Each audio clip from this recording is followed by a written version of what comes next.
오늘도 휴일을 맞아 근처에 있는 백사실 계곡으로 양갱이와 함께 산책을 가고 있습니다. 오늘 얘기하고자 하는 것은 진드기와 관련된 내용입니다. 평범하게 생활하는 도시 사람들은 진드기와 크게 상관이 없는데 저도 양갱이와 같이 살기 전까지는 전혀 상관이 없었죠. 그런데 양갱이와 산으로 산책을 하면서 진드기에 대한 인식이 아주 강해졌습니다.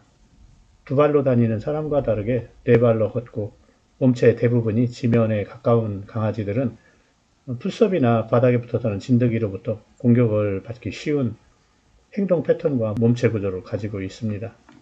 아스팔트나 콘크리트 도로를 산책할 때에는 진드기와 무관하지만 더운 여름철에 뜨거운 길바닥을 강아지와 산책한다는 것은 강아지에게는 구몬과 같은 위험한 행위이기 때문에 여름철에는 햇빛이 뜨거운 한낮을 피해서 오전이나 오후에 가까운 산을 찾아서 양갱이와 산책을 하곤 합니다. 양갱이와 함께한 경험으로 볼 때 털이 있는 동물들은 여름철에는 아주 고통스러운 기간이라고 할 수 있습니다. 산책을 시키는 주인과 강아지의 경우도 마찬가지고요. 여름철에는 양갱이도 밖에 나가면 잘 걷질 않으려고 하고 걸어도 금방 혀를 내밀고 혀끝에서는 땀방울이 뚝뚝 떨어지는 것으로 봐서는 아주 힘든 시기인 것이 분명합니다. 그래서 조금이라도 시원한 산길로 산책을 자주 가는데 그곳엔 여름철 악마 집단인 진드기들이 매복을 하고 있습니다. 강아지가 걷기만 하는 것이 아니라 자주 엎드리고 들어 눕기도 하는 자세를 취하기 때문에 풀잎이나 나뭇잎 사이에 은폐 하고 있던 진드기들의 공격에 속수무책으로 당할 수밖에 없습니다. 작년 추석에 양갱이와 시골 산소에 성묘 갔다가 진드기가 양갱이 몸에 한 20여 마리가 붙었었어요. 이를 제거하느라고 고생한 경험 이후로는 도로 산책이 아닌 풀밭이나 산길을 갔다 온 뒤로는 진드기가 붙어있는지 꼭 확인하는 것이 필수 과정이 되었습니다. 가끔 TV에 나오는 사자의 얼굴에 까만 점들을 볼 수가 있었는데 아마 이것들은 파리일 수도 있겠지만 쉽게 날아가지 않는 것으로 봐서는 진드기일 가능성이 크다고 생각이 됩니다. 아프리카 지역이니까 진드기도 파리만큼 파리 이상으로 클 수도 있죠.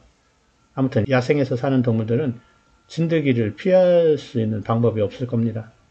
손을 제대로 쓸 수 없는 야생동물들은 진드기로부터 어떻게 견딜 수 있고 진드기를 어떻게 제거할 수 있을지가 궁금합니다.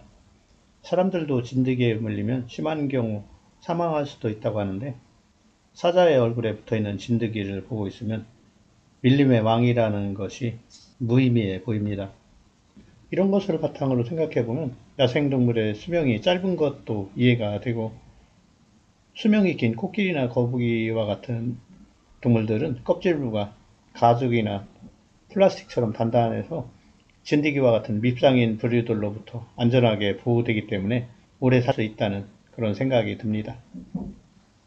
생태계에서 가장 무서운 것은 덩치가 크고 포악한 동물들이 아니라 보잘것없이 작고 운동성도 뒤떨어지는 것들이 오히려 더 무서운 존재라는 생각이 드네요. 작은 개미떼들이 거대한 나무를 잘라 넘어뜨리는 것처럼요. 세상의 모든 생명체들이 자신만의 방법으로 삶을 살아가고 번식하면서 세상의 구성원으로서의 역할을 하고 있죠.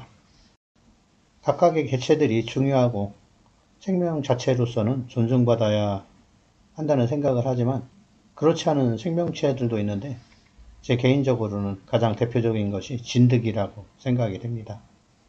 살아있는 동물에 달라붙어서 피를 빨아먹고 세균까지 주입해서 결국은 죽게까지 하는 이런 생물들도 존중을 받아야 할까요? 의문점이 생기면서 사람들의 사회에서도 진드기와 같은 존재들은 없어져야 한다는 생각이 듭니다. 물론 진드기 자체로는 자신의 삶을 영위해 가는 거지만 그 방식이 다른 동물들에게 너무 피해를 많이 주면 존중받을 수 없는 그런 개체라고 생각이 됩니다. 물론 진드기들 사회에서는 그들만의 입장이 있고 그들만의 삶의 방식이기 때문에 뭐라고 할 수 없겠지만 세상을 이루는 구성원으로서는 아주 부적절한 그런 존재라고 판단이 되네요. 집에서 생활하는 강아지들도 나무나 숲풀이 많은 곳을 자주 가는 경우에는 진드기를 조심해야만 합니다. 이렇게 여러 가지로 해를 끼치는 진드기를 피할 수 있는 방법이 없는 것은 아닙니다. 시중에서 판매하는 진드기 기피제를 뿌리면 예방이 되기도 하는데, 이것을 양갱이 몸에 한번 뿌려봤는데, 이것을 뿌리면 냄새 때문에 이제 뒹굴면서 집안에 있는 이불이나 소파 등에 온통 다 묻히고 한바탕 소란을 겪어야 합니다.